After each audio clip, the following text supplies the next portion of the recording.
When I first met him and he talked to me, he talked about all these principles. And I sat him down in my office, I said the same thing to him on the air. You talk a good game, Ted. You talk a great game. But I'm going to be watching you like a hawk. And I'm telling you right now, it would be better for you not have known me than to come into my office and say, oh, I'm just like you. And then come in, promise all kinds of things to the people of Texas, and then go up like a weasel, like all of them, lose your soul, and then come back and say, well, you don't understand because I had this committee. Now I really have the power. Because that's what they all do. And I said, if you go up there and do that, I'm going to be your worst nightmare. He believed me. And he should. And I have watched him over and over again for 4 years when it would have been very easy to compromise, to say, I can't take it anymore. I am absolutely alone here. But he never did.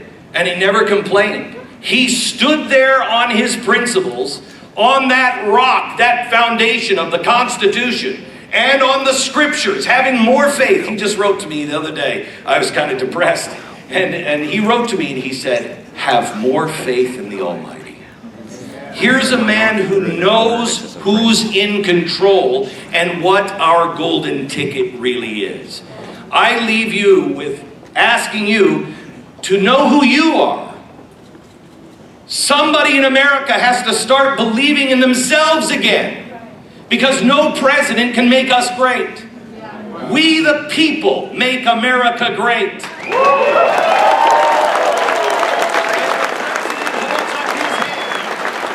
the president holds up his hand, he doesn't hold up his hand and say, I promise to make sure that gays get married or gays don't get married.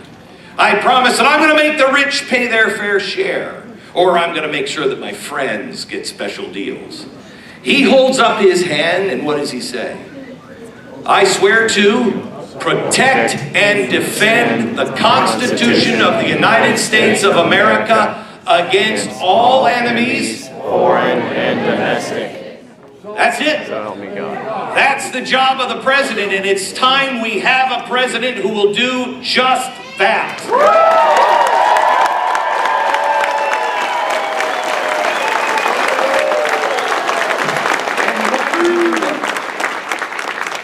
Why is it important for a president to do that? It's important for the president to do that because his job is to get the rest of the government out of your way. Get them out of your way. When Republicans do it too, when they start talking about, hey, I'm going to create so many jobs. The president doesn't create jobs.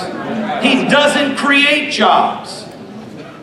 It's up to us to create jobs. And so even when Donald Trump got up on stage the other day and said, well, I've created so many jobs. Well, good, now you're not once you become president, if you, God forbid, become president, you're out of the job creation business. Your job now is to take all of the things that you've learned and said, yeah, that's why I'm shutting down the EPA. Yes, that's why I'm shutting down the Department of Education. Yes, that's why I'm shutting down. That's why I'm shutting down the IRS. And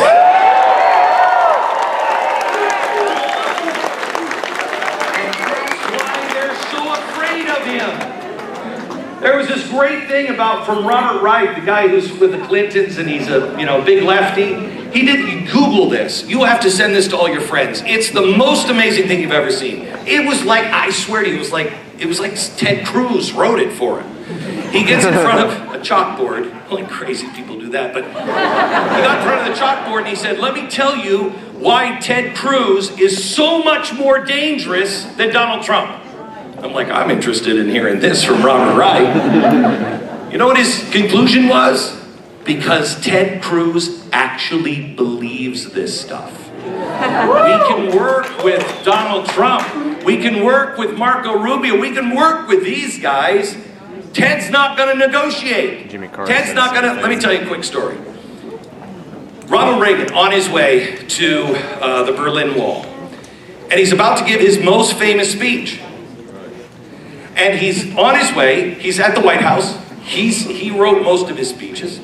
Then they filtered it through all the handlers and everything else. And he's reading it in the Oval Office. He's like, where's that part that I put in there? Oh, Mr. Reagan, you can't say that.